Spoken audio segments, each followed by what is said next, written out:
Europe, 2018.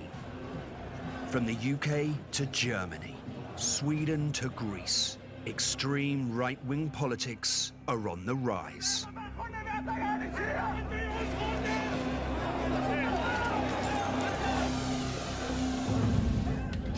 Fueled by xenophobia and a promise to fight for the rights of white Europeans, these once fringe groups are beginning to attract more supporters from the mainstream. It's a jarring sight. But the world has been here before. Many of these movements can be traced back almost 100 years to one man, Italy's Benito Mussolini.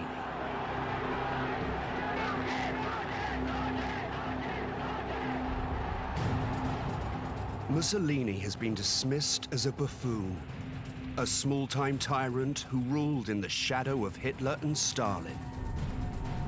But he was no one's disciple. We heard for years that Hitler taught Mussolini everything he knew. In fact, it's the opposite.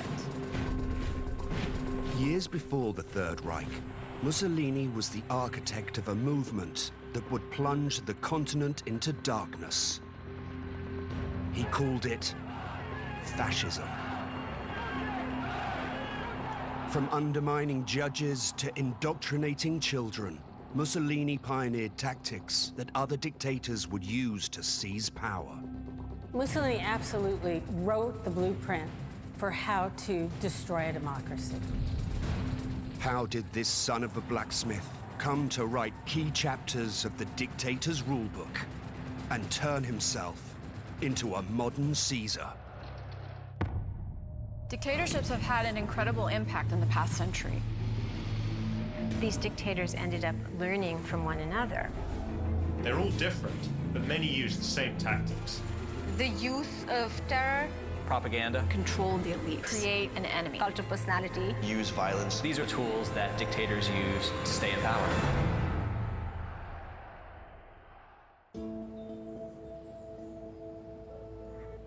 Benito Mussolini is born in 1883 in the northern Italian village of Predappio. His father was a blacksmith and his mother a schoolmistress. While he is still a child, Mussolini's behavior hints at the man he will become. So Mussolini had the violent temperament. He was disruptive at school. There are stories that he stabbed a classmate with scissors. There were elements of his personality that we could already see at a pretty young age, including a kind of attraction towards violence. I mean, this guy's expelled at the age of 11 for knifing a fellow classmate. It's something that he does again and again. He keeps getting in trouble for knifing people. Mussolini grows into an angry young man. Much of his fury is directed at the backward nature of his country. It's a new century, but much of Italy remains an almost feudal society. While it has a limited democracy, most power rests with the king and his ministers. Wealth is concentrated in the hands of landowners and industrialists. The majority of the population is rural and poor. As millions of his countrymen abandon Italy to seek a better life abroad, Mussolini becomes determined to change his country for the better, but he's not sure how. Even though he wasn't religious himself, he saw himself very similar to Hitler as a man of providence, someone almost divinely appointed to heal Italy's rifts. Like his father before him, he is drawn to an extreme form of socialism. It calls for a violent revolution that will strip the rich of their wealth and share it with the poor. Now, Mussolini had a rebellious, hothead temper. He wanted an overthrow of everything. He was a disruptor. This is a violent man willing to use violent means either politically or personally right from the start. His violent nature brings him into frequent conflict with the law. July 1903, after moving to nearby Switzerland, Mussolini is arrested for allegedly trying to incite a revolution. He's deported back to Italy. I think it's interesting that he's in and out of prison a lot. So by the time that he's 20 years old, he's come back and lived a pretty rough existence, hiding from the police, on trial in a number of cases. But Mussolini's more than just a troublemaker. From a young age, he's a gifted writer. And as he hones his craft, he discovers how language can be a tool for shaping a nation. In time, he makes a name for himself as a prominent socialist journalist. His skill as a journalist was absolutely central. He knew what to play up. He knew how to play on people's fears. He knew how to play on people's dreams. In 1912, Mussolini is hired as editor of Avanti, Italy's leading socialist paper. Under his leadership, circulation soars from 20,000 to 100,000 readers. By any standard, Mussolini should be on top of the world. He's a crusading journalist for one of Italy's leading papers. But there's a problem. He's losing his faith. Socialism seems to be moving too slowly for the man of action. He's exposed to a new movement that celebrates speed, power, and violence. They call themselves futurists, and their ideas will provide Mussolini with the seeds of fascism. Futurism was an artistic, cultural, and intellectual movement founded in 1909 by a group of Italian artists. They wanted an art and culture of speed, of movement, of technology. The futurists celebrate action, adventure, violence, and its ultimate expression, war. Before World War I, many people welcomed the idea of war without knowing how awful it would be, of course, as a kind of cleansing force for the decadence that ruled in society. There's a famous quote from one of the Futurist manifestos: "War is the hygiene of the world." August 1914. The futurists rejoice as the carnage of World War I begins.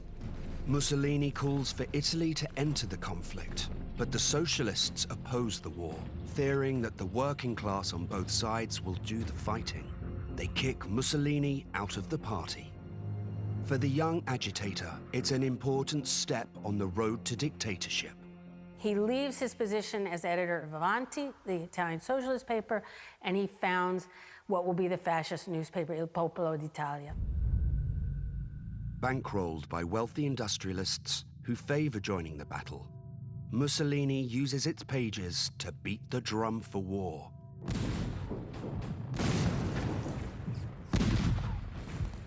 In 1915, Italy enters the Great War on the side of Britain, France, and Russia. Mussolini finally can do more than just write about war. He joins the fight himself. On the battlefield, he witnesses the power of nationalism and learns how it can motivate men into action. He reasons that if it can lead men to storm a machine gun nest, it can power a revolution. I think he realizes that the power of nationalism is something that is a massive building block for a political party. In February of 1917, Mussolini is wounded and returns to Milan. There he begins to create a new political ideology that combines futurist love of war with the nationalism he experienced in the trenches. He calls it fascism. It's hard to overestimate how revolutionary it was. It was a new political system. Fascism takes certain things from the left, like revolution, but marries them with a nationalist and imperialist doctrine, and it makes an amalgam of something new. Fascism celebrates military might, extreme devotion to country, and the superiority of the Italian people. It is also built around a promise to restore Italy to the grandeur of ancient Rome. Even the name fascism is an attempt to link the movement with Italy's glorious past. The name comes from fasce, the Latin word for the bundle of rods that symbolized authority and power in the age of Caesar. He played on the idea that he was going to make Italy great again, that Italy, really since the time of the Roman Empire, had been beaten up in the international sphere. He talked about things like Italians are seen by the world as spaghetti eaters and mandolin players. Italians are going to be warriors, that he was going to create the fascist new man. At the age of 35, the rebel has finally found his cause. Through speeches, through his newspaper, Mussolini spreads his new ideology. His ideas find fertile ground among his fellow soldiers.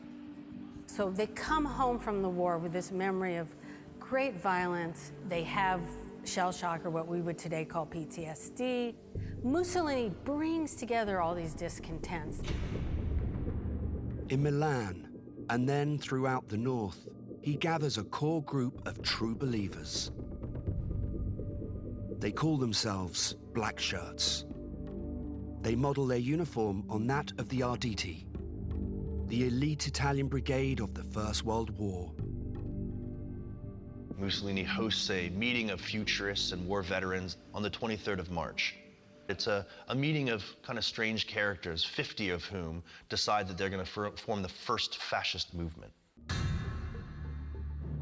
Mussolini has a gang, but now he wants an army. To build one, he uses an essential tool of dictatorship. One of the important tools for any dictatorship is to create an enemy. They need to have some sort of enemy that they can use as a scapegoat, as a unifying force to galvanize the public and the elites behind their rule. There's really no better way to get a dictator in a position where he will be unchallenged than if people believe he's actually protecting them, protecting their country from ruination at the hands of neighbors, internal enemies who they do not trust. Mussolini did not have to look far to find the ideal enemy. 2 years earlier, in October 1917, Vladimir Lenin's communist revolution created a political earthquake that was felt around the world. For many, it was seen as the end of capitalism, the end of private property, the end of God. Communism terrified people for the real changes it could bring: emancipation of workers, destruction of capital. Following the end of the war, inflation and unemployment soar throughout Italy, and communism's appeal begins to spread. There was a sense of emergency after World War I in Italy. The Communist Party had just been founded on the heels of the Russian Revolution. The Socialist Party was mushrooming. Workers' rights were leading to occupations of the factories. There was a situation some called a civil war. In 1920, over 2 million Italian workers participate in 2,000 strikes. Factories are closed, manufacturing stops. Italy's democratically elected government seems powerless to stop the chaos. Italy appears to be on the brink of revolution, and Mussolini says the fascists are the only ones who can stop it.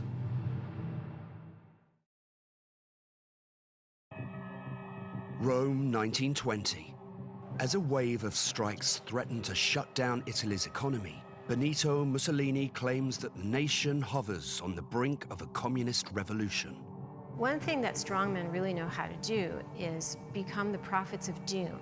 And this is counterintuitive for politicians. You wouldn't think someone would go up in front of his people and say, "You're all doomed," like negative politics. But what strongmen do, and Mussolini was the first to really specialize in doing this, he said, everything is cracking, everything's going downhill, but I will reverse the degeneration and I am your savior. Mussolini writes an appeal to the nation, calling on every soldier to join the fight against the communists.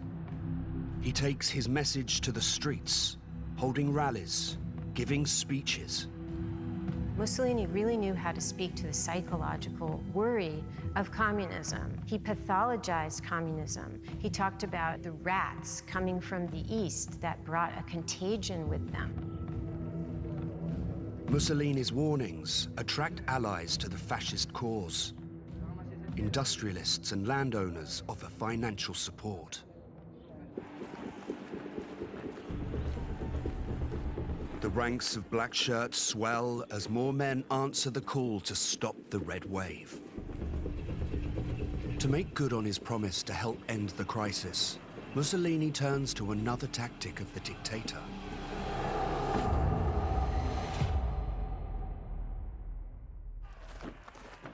Most dictators use violence and force to eliminate dissent from within the regime and to threaten the opposition from rising up against them. However, Mussolini used force and violence in a completely different way. The fascists glorified the use of violence. They were very clear they were also going to use violence to attain the goals of the state, no matter what the cost. The fascist army is publicly unleashed on the communists. They go into cities and towns and they physically destroy union halls. They murder and beat up socialist leaders. Squadrous violence was very traumatizing because it was at a local level. People would have their homes burned. They would be assaulted in the street. As the strikes come to an end, Mussolini claims that the fascists have helped restore order. His next move marks a major shift in strategy. He helps create a fascist political party and prepares to run in the upcoming elections. And I think one of the contradictions we see is that this is a person of revolutionary temperament from the start, but who's willing to compromise and work within the system when he needs to. May the 15th, 1921, Mussolini and a handful of fascists are elected to parliament. Now, fascism is more than an ideology. It is a political force. But it's clear that Mussolini has no intention of playing by democracy's rules. By and large, fascists hated democracy. Even if they accepted, they had to work within some of its strictures. They saw liberalism as old-fashioned and something that really belonged to the 19th century. The 20th century was meant for men of action. Just 18 months after being elected, Mussolini and a core group of fascists hatch a plan to tear down Italy's democracy from within. Once again, Mussolini turns to violence to get what he wants. He believed that change can only come through violent struggle, not through elections, not through the pace of normal societal cultural change. Change had to come in a wrenching, violent way through insurrection. October 1922. 30,000 black shirts march on Rome, seizing key government offices and train stations along the way. Mussolini demands that King Victor Emmanuel name him Prime Minister, the key position in Parliament. While Italy is a democracy, the king still has the power to name the Prime Minister. If the king doesn't comply with Mussolini's wishes, he's told the fascist horde will storm the capital and take power. But Mussolini is playing a dangerous game. The king also commands the army and the national police force. And with one order, he could crush Mussolini and his movement. But the king and his key ministers hesitate. They were fearful of civil war. They were fearful of anarchy and perhaps a socialist uprising as well. For 2 days, Rome braces for civil war. Now, the March on Rome is very interesting as an example of the psychological warfare. There were only 30,000 black shirts in a nation of over 40 million, with an army and a police who were loyal to the king. But in the end, the king buckles and offers Mussolini the jackpot, the office of Prime Minister. Many people, the king included, were not only afraid of the left, they were tired of all of the upheaval in general. And they thought, well, our politics is so broken, maybe this man can fix it. So there was a sense of doing a deal with the devil, really. The way that Mussolini actually got power in 1922 is a cautionary tale for the rest of the 20th century and today. Many people supported him because they thought they could contain him, they thought he was a hothead, and they could invite him into government, even as prime minister, and then he would calm down. And this proved to be fatally wrong. Mussolini's got the top job, but real power in the government goes to the political party with the most seats. The fascists hold just a handful. Mussolini is determined to change that. April the 6th, 1924, Election Day. Fascist thugs are posted outside of polling stations throughout the country. Their instructions: grab the first man to exit the polling booth and beat him for not voting for the fascists. It doesn't matter who he did vote for. The beaten man will be a warning for those waiting to vote. Through violence, intimidation, and vote rigging, the fascists win 65% of the seats in Parliament. The victory gives them a clear majority and seemingly overwhelming power. But fierce opposition in Parliament still remains. Giacomo Matteotti, a leading left-wing politician, calls for the election to be nullified. Matteotti was a brave leader, and he was somebody that had been assaulted a number of times by the fascists, but he refused to give up, and he was the person who stood up and said in 1924 that the 6th of April election was invalid because of fascist fraud and violence, and that was something that Mussolini took as a personal slight. He refused to give in or be bought off, and I think that made him a threat to Mussolini.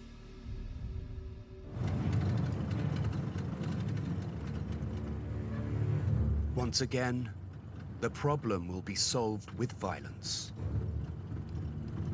Shortly after denouncing Mussolini, Matteotti is kidnapped by a group of armed fascists.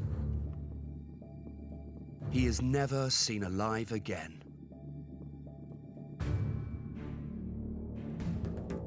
Two months later, his body is found in a culvert outside of Rome. While there's no proof, many believe that Mussolini is behind the murder. As he's gained more power, Mussolini has grown more brazen, but this time, he may have gone too far. Following the death of a rival politician, Benito Mussolini's fascist government is facing a major challenge. The assassination of Matteotti and the public outcry was the biggest crisis he had ever faced. Even veterans who had been with him since 1919 start turning in their party cards. Mussolini must act quickly, but instead of denying his involvement in the killing, he does something extraordinary. Mussolini declares, "I, and I alone, take full political and moral responsibility for all that has happened." Most politicians wouldn't want to be associated so openly with a political assassination, but fascism is built on violence. It had come to power on violence, and it was time for Mussolini to boast that he was above the law as well. To remove any doubt as to who's in charge, he adopts the name Il Duce, Latin for leader.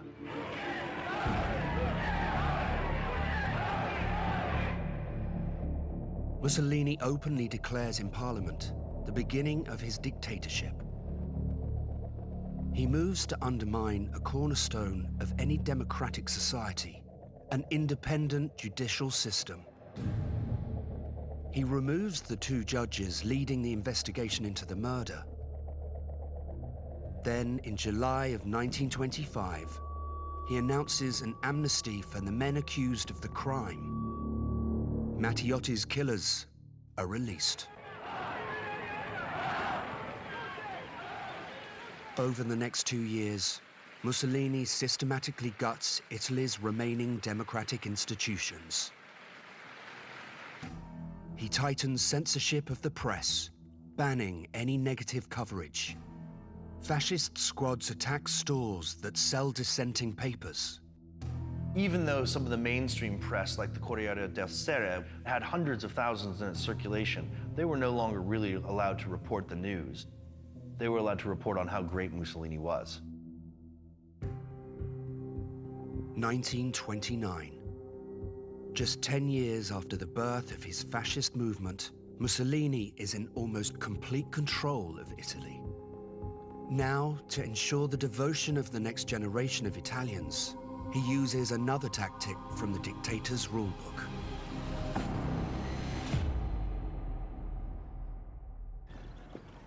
Indoctrination is a type of brainwashing designed to create fanatical devotion to the leader and to justify the harshness of the regime. You see that dictatorships very early on would start to indoctrinate the public. It would happen during people's impressionable years, when people were most likely to absorb this kind of information and internalize it and really believe it. It was about convincing people that there was no other way, there was no alternative, that this was the only type of rule that could satisfy the needs of the nation. In the schools, the old textbooks are replaced with pro-fascist versions. Even the cover of an exercise book is an opportunity to promote his rule. Mussolini proclaims, "At every hour of every day, I can tell you on which page of which book each schoolchild in Italy is studying." Mussolini played an intimate role in crafting fascism's message, not only because he was a journalist, but because he understood the mechanisms of mass indoctrination. His slogans that he came up with for every occasion circulated not only in textbooks, they were carved into buildings, they were even on shirts, they were sometimes on furniture, they were everywhere along with his own image. There was actually something called the Fascist 10 Commandments that by the mid-30s school children and even college students had to memorize, and one of the Fascist 10 Commandments was, Mussolini is always right.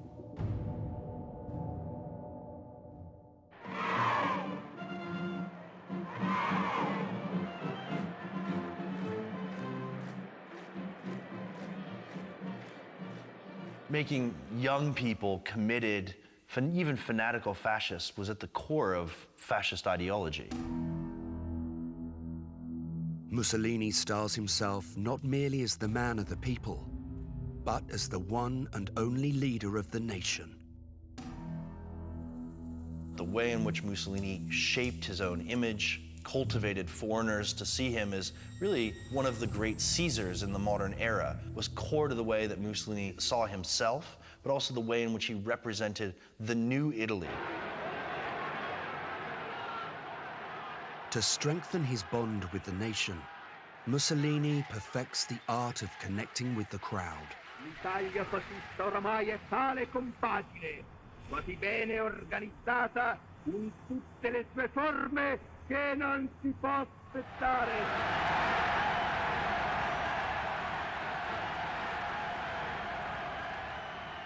Mussolini could be a very powerful speaker, bombastic, chest stuck out, shouting to crowds, but this idea of speaking to thousands upon thousands of people at these oceanic assemblies, that was something that Mussolini had perfected. Mussolini's actions quickly find admirers outside of Italy as well. One in particular has taken keen notice of his meteoric rise to power. January the 30th, 1933. Adolf Hitler takes control over Germany's democratically elected government. He does it by using many of the same tactics pioneered by Mussolini. Hitler's private army of brown shirts, the mass rallies, even the Nazi salute, all can be traced back to Mussolini. We heard for years that Hitler taught Mussolini everything he knew. In fact, it's the opposite. Hitler came to power after Mussolini had already been there for 11 years. People like Hitler were hugely influenced by him, so the March on Rome is something that Hitler sees as a gesture to copy from Mussolini's playbook. But despite his best efforts, by the mid-1930s, Mussolini is facing problems that propaganda and indoctrination can't solve. The economy is struggling, unemployment is growing, and discontent is starting to spread. To help regain control, Mussolini turns to another key tactic of the dictator.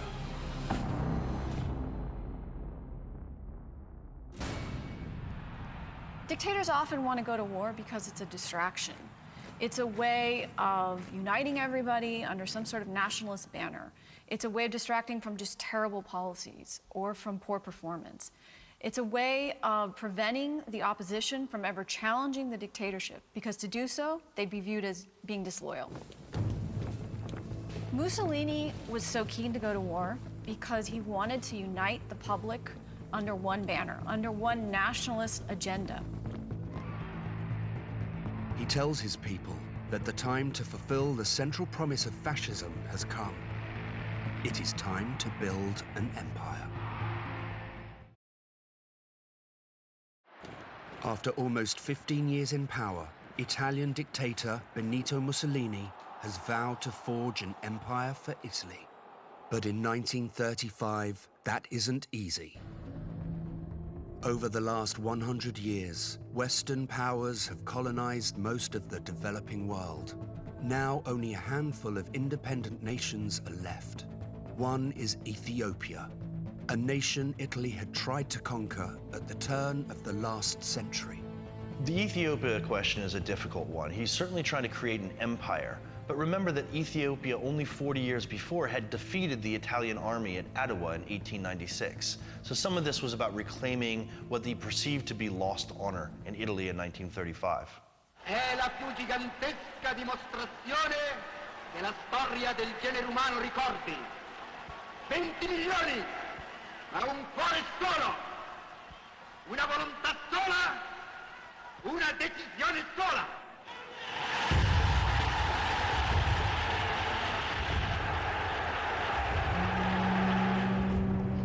Nearly 500,000 Italian soldiers are dispatched to Africa. On October the 3rd, 1935, Italian forces invade Ethiopia.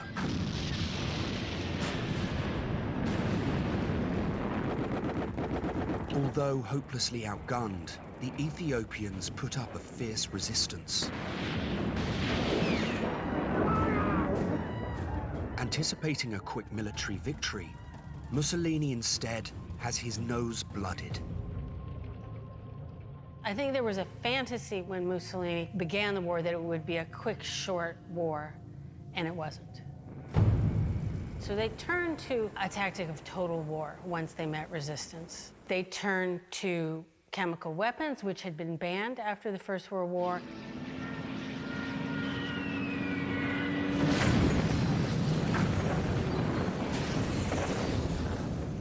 Mussolini orders his generals to burn Ethiopian villages and to use poison gas on civilians. Over 300 tons of deadly mustard gas is deployed against civilian targets. We're talking about air attacks against Red Cross trucks, poison gas, really breaking all manner of Geneva conventions. While the international community condemns his methods, they do nothing to stop the carnage. May the 5th, 1936, after 7 months of bitter fighting, Mussolini declares victory in the name of fascism. He proudly announces the birth of a new Roman Empire. La guerra è finita! L'Ethiopia è italiana!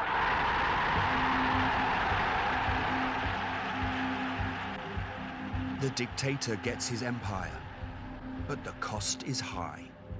More than 1,000 Italian soldiers are killed or wounded. The fighting claims the lives of over 400,000 Ethiopians. While Mussolini's invasion is denounced by the world, it is roundly applauded by fellow dictator Adolf Hitler. Emboldened by Mussolini's brazen act and the fact that the Western democracies did nothing to stop it, Hitler launches his own bid to forge an empire. On March the 13th, 1938, Hitler's forces annex nearby Austria, followed by Czechoslovakia just 12 months later. Then on September the 1st, 1939, Adolf Hitler invades Poland, triggering World War II. It is a move that will have titanic consequences for Mussolini and the entire world. Mussolini really believes that the Nazis are going to be on the winning side and that there is going to be a Nazi-fascist new order in Europe. And he sees how quickly the German blitzkrieg is working. Mussolini sees opportunity. He's long dreamt of making Italy the supreme power in the Mediterranean. And the war gives him the chance to make it a reality. But his generals warn Mussolini that his army is in no shape for war. The Ethiopian campaign gutted the treasury, and many soldiers now lack proper uniforms, let alone modern weapons. So there are concerns in the fascist hierarchy about the preparation of the Italian military. There are people in the fascist hierarchy who don't want to fight the war on the side of the Nazis. There's a real split. Mussolini won't be swayed. In June of 1940, he declares war on the Allies. Keen to make Italy the dominant power in the Mediterranean, Mussolini launches a two-front war. His troops swarm into Egypt to seize the Suez Canal.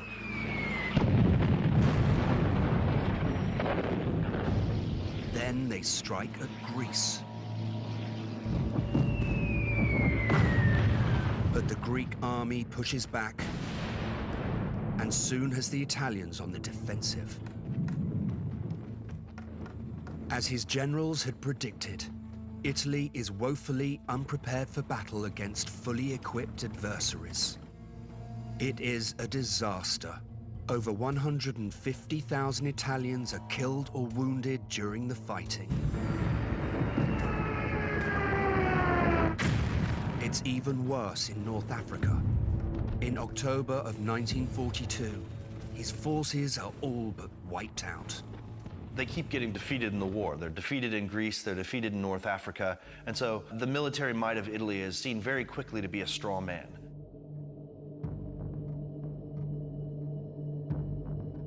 But the worst is still to come. July the 10th, 1943. After pushing Hitler and Mussolini's forces out of North Africa, the Allies launch an invasion of Italy. 150,000 Allied troops storm the island of Sicily.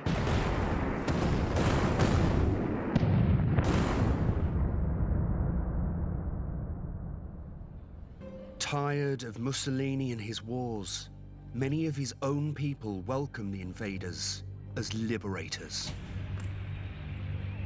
Il Duce all but vanishes from the public eye. Mussolini, who was omnipresent for all these decades, he disappears from public life. He doesn't make as many radio addresses. He's not seen in public. Perhaps it's not safe for him to come out anymore. While Mussolini hides from the public, furious with his bungling of the war, top-ranking military officials and fascists meet with the king to plan Il Duce's downfall.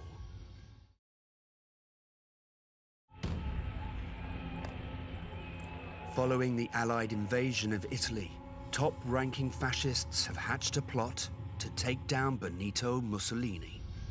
There was a realization that Italy was lost, that Italy's power wasn't anywhere near what the propaganda said it was. And I think that once the Fascist Council of Deputies realized that the war was imminently reaching Italian shores, then it was all over for Mussolini. Unaware of the planned coup, on July the 24th, Mussolini is invited to meet with the fascists' Grand Council, his top-ranking advisors. They take a vote on whether Mussolini should continue to rule. Mussolini loses the vote. I think he was absolutely shocked. I think he couldn't have imagined that. Without the support of the military, he is powerless to stop the plot. The elites turned on Mussolini because he was running the country into the ground. The war effort was going really, really poorly, and he was making mistake after mistake after mistake. The king has him put under house arrest and then sent to a military hospital in Gran Sasso. Mussolini is kept under guard high atop a mountain, but he is not utterly abandoned. He has one ally left, and he's a big one. On September the 9th, Hitler learns that the Allies have launched an invasion of the Italian mainland. He sends several divisions of soldiers into Italy to guard the southern approaches to Germany. Then, Hitler launches one of the most daring rescues of the war. He sends an elite squad of commandos to free Mussolini from a mountaintop prison. After landing their gliders, they surprise Mussolini's captors and rescue him without firing a shot.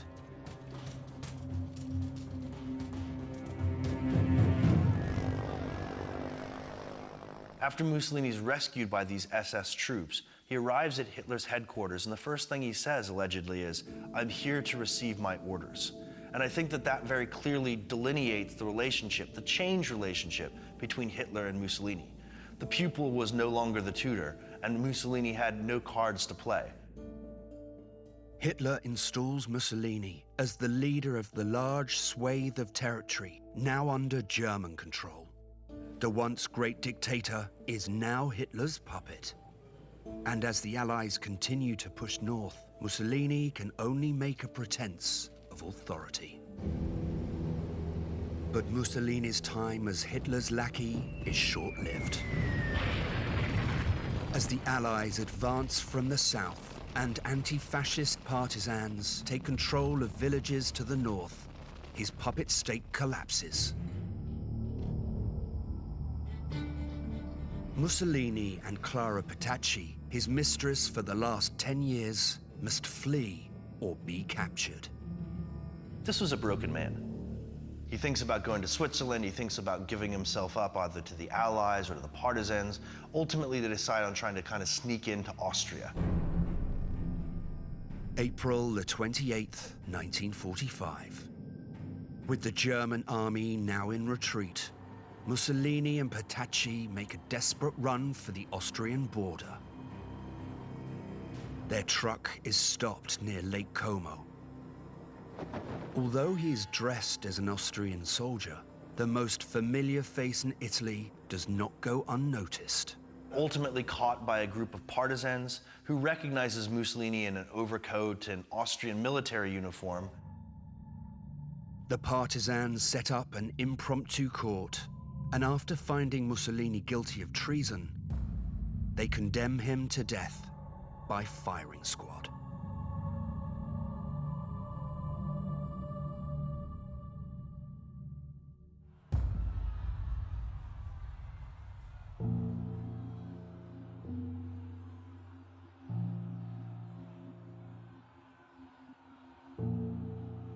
Mussolini's corpse is then brought to Milan and placed in front of a jeering mob.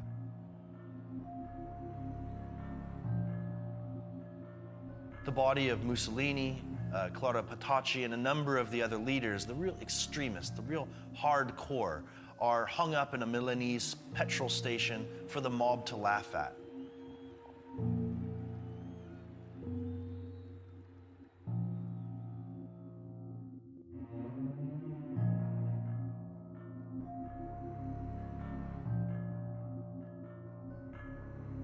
Almost 25 years after it began, Mussolini's fascist revolution reaches its bloody conclusion.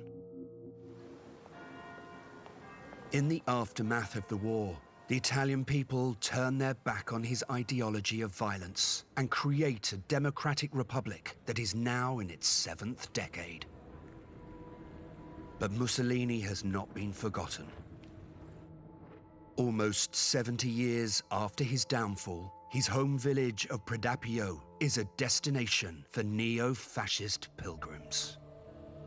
There are people in Italy who really look back on the fascist period fondly as a time of law and order, as a time of national grandeur, as a time when things worked.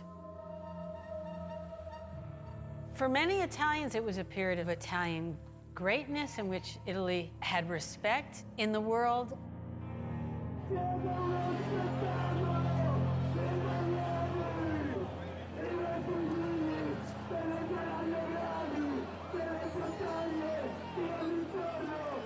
Fascism has come back into having an attraction for people because in some ways we're going through a moment that is not dissimilar to post-World War I. There's a lot of economic anxiety. There's worries above all about demographic shifts. And there are worries about mobile populations. In this case, immigrants are the new enemy. And people are starting to remember the way that Mussolini tried to make Italy great again, forgetting all the horrors that had befallen Italy, both as a result of his rule and immediately thereafter. We forget Mussolini at our peril today because many of the signs and symptoms of fascism are back. The desire for a strong man, the rising racism, the need for scapegoats, the disaffection with traditional forms of government. All of this is coming back. And we need to remember the lesson of the strong man, which is tyranny and hatred.